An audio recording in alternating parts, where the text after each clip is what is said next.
All right. So I got to make sure it's not on mute. There's a couple times where I had it on share when I tried to talk with the slideshow and stuff, that it was on mute.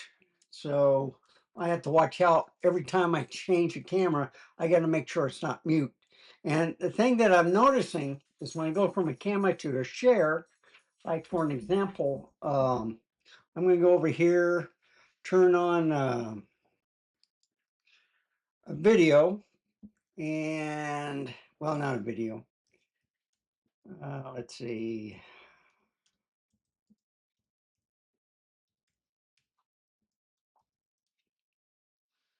Okay. So I'm going to go here. All right. So if I go to share, and I go to, see, it was muted again. For some reason, it stays muted. Even when I unmute it, it stays muted. So I may have to create this scene also. And what I'm also going to do is put my little face right there on the side.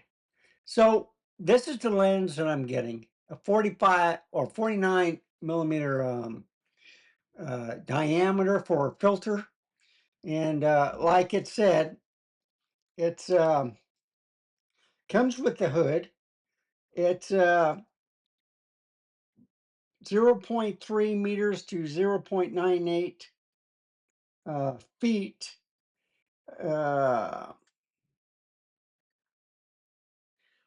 As close as you can get. So when I did the experiment with the 30 millimeter f1.4, I could get closer.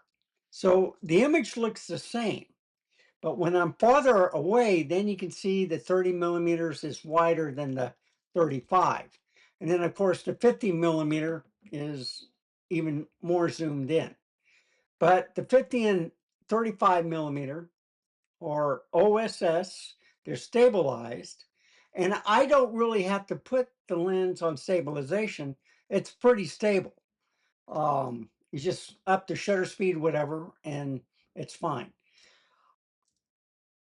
I haven't done any video, but I'm going to find out real quick when I do one, is because they say that the autofocusing, you can hear the sound.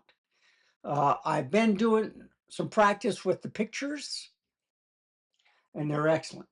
All right. So I have no problem. If I, let's say, turn it on now, and let me go back here. So as you can see, it's for 600 bucks. I got it for like, with tax is like 250 bucks. Okay.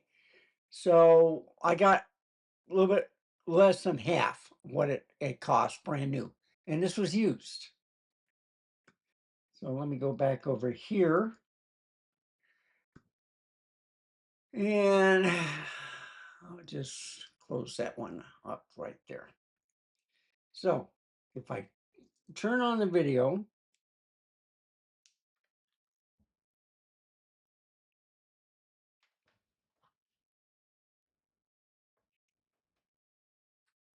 I'm not hearing it. And everything's in focus too.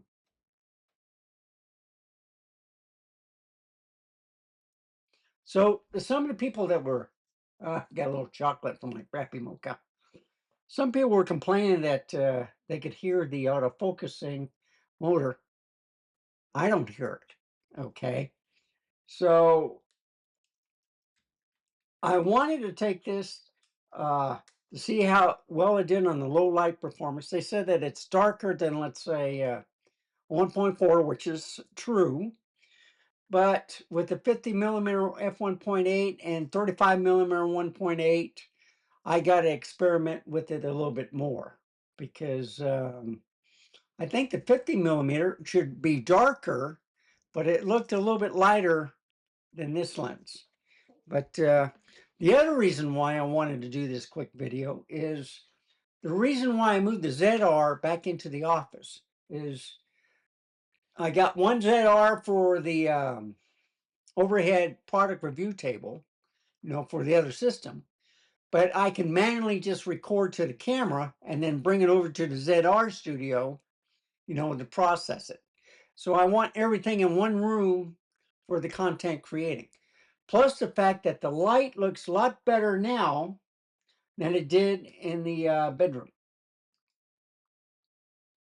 See? And then if I go a little bit over here and center myself, okay, and actually I'm not centered.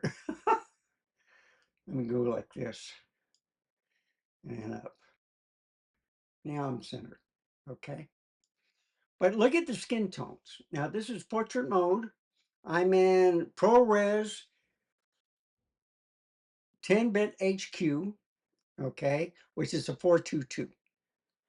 This is excellent, all right? You don't have to go to 12-bit. What I've noticed is that Final Cut Pro and Ecamm Live and also YouTube, I think brings it down to 10-bit. So I think you can do 12-bit, but then you have to go into the configure settings and stuff. But this is easier to do. It looks good. And then if I go to the third camera, which is right here. So what I have better is I have the same light like I did before, okay? But I have the overhead light, and then I have the light to the right. So I have light all the way around. The lighting is much better in this room than it was in the master bedroom. The skin tones look good. I believe this is the 50mm.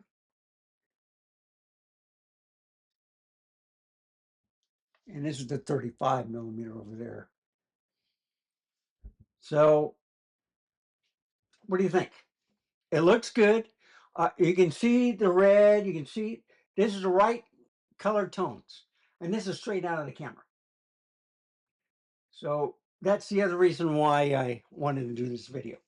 So the next one you're going to see is me using this small, tiny A6700 for just a quick vlog at 4K 30.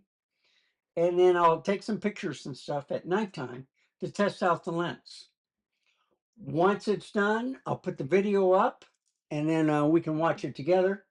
But I'm happy with the studio setup. I get a pretty good background like this way. Also the fact that, it's kind of bokeh in the background, with the flowers and the microphone arm and stuff like that. You can see the laser printer a little bit. And then on the flowers, if I move over this way, look at the metal. That's a metal base with the flowers in it.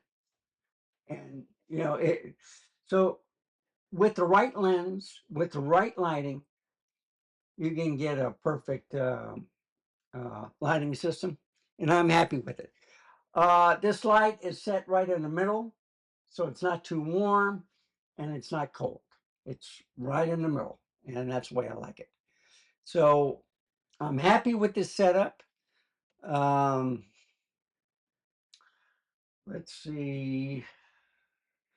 And my dog's down here relaxing.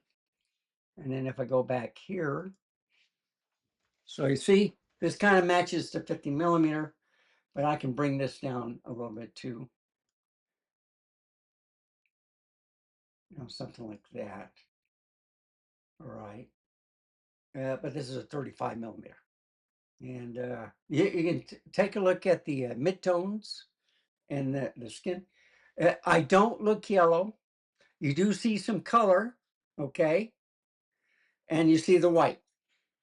And then, of course, the shirt and stuff. If I get closer, you can see I need a shave. You see a little chocolate left on me, from drinking frappy mocha. But this is what I want to talk about. I like APS-C cameras with a full size battery, like a full frame battery, okay? It lasts long, it can do good video, and I'd rather be carrying this than a big old heavy camera, like the Z9 or this packs a punch, but it is an APS-C. So the test that I'm going to do with this is to see, hey, if I can get good, sharp images, which I've already practiced with this today, at nighttime, and there's no focus breathing and stuff. I love the 35 millimeter. It's kind of like for APS-C in the 30, in a full frame, it's like a 52.5, but still, it's a good lens. All right. I got 10 to 18. I got the 11 millimeter. I got the 10 to 20 f4. I got the 18 to 50 f2.8. The 1018 is also a Sigma f2.8. I got the 16 millimeter, 30 millimeter, 56 millimeter Sigma f1.4s. I have the 16 millimeter f2.8 pancake lens, and I'm always experimenting. I was thinking of getting the 20 millimeter, but I said, you know what? Let me try the 35. And I went and got this instead. I even had the Viltrox 20 millimeter, so that's why I never picked up the Sony pancake ones. The 16 millimeter was fine for vlogging, but I usually use the 20 or the 24G for vlogging on the full frame. But for here, I can use the 11 millimeter, or I can use the 10 to 18, or I can even use, well, yeah, 10 to 18 is what I usually use, the f2.8 for vlogging. So this is what I'm going to do. Thank you for watching. Remember, stay safe, keep smiling. And if you have any comments, just let me know if you want to see anything special. I do run the cameras at 4K 30. I'm using Ecamm Live Pro. I'm using the Shure MV7 Plus USB-C microphone. And let's see, I got two 5K monitors in front of me, the LG Ultrafine 5K and the Apple Display Studio, not the newest one, the older one. And let's see, that's about it. I'm on an M4 Pro Mac Mini, 64 gigs RAM, 1 terabyte NVMe drive, but I got a 4 terabyte external NVMe drive that can record stuff too. And it's a pretty good setup. I got a laser printer next to me if I have to print anything. So anyway, I think that's all I can say. I do like the setup. I do like the lighting. And that's the most important thing, is if you're happy in a certain environment and the workflow works good, more power to you. Have a wonderful weekend. Stay safe. Keep the soldiers in your prayers, and with God willing, it should be over soon. Bye, folks. Have a wonderful day.